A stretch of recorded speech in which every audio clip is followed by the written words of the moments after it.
let's check out the new date picker slicer in Power BI. I'll show you it quickly and then I'll show how you turn it on, and I'll also mention some issues here. Okay, so for example, here's the little date picker. I can go manual. I can say, great, I just want to see everything from this week. Okay, today's the 26th of June when I'm recording this. Click apply.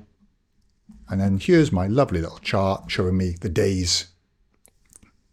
Perfect, okay? And also a nice little relative option. So in the last, and you can say on this 2-week period or this month, or if you're doing forecasts, next period or whatever. So in the last, let's say 1 month, okay, based from today and not offset at all, I just go apply. So there's everything in the last month, right? Which is great. And I can come in here and I could change all these things, which is pretty good.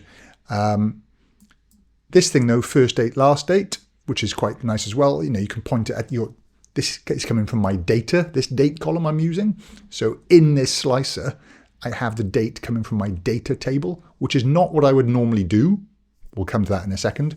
But then you can say, okay, based on that data and the last transaction date, which may be, I don't know, 4 days ago or something, you can then, you know, have it be dynamic based off that date rather than today, which you might not have any data for yet. So again, like it.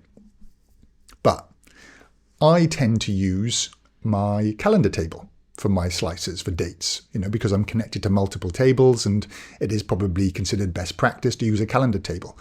So therefore, if I clear this filter, if I come in and use my slicer based on my calendar table and click on the little drop down and go manual, it defaults to when my calendar table ends. And my calendar ends the end of the year. That's best practice. So this picker is never going to be relevant here. I've always got to go until December. I've got to go back, which would be very annoying in January.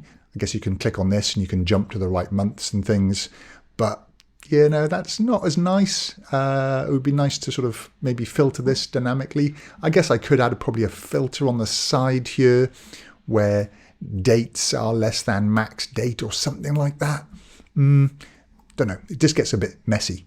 And then again, under relative, using this last date or first date becomes a bit meaningless with a calendar-based slicer. So today's still pretty useful though. I like that as a concept. But how do you turn this on? Okay, if you've got on object enabled, the sort of preview feature, you can just go to settings down the bottom right. Otherwise, you've got to go to file, options and settings, options, and then preview features. So I'm just going to go in here right now, preview features, and down to date picker. Turn that on.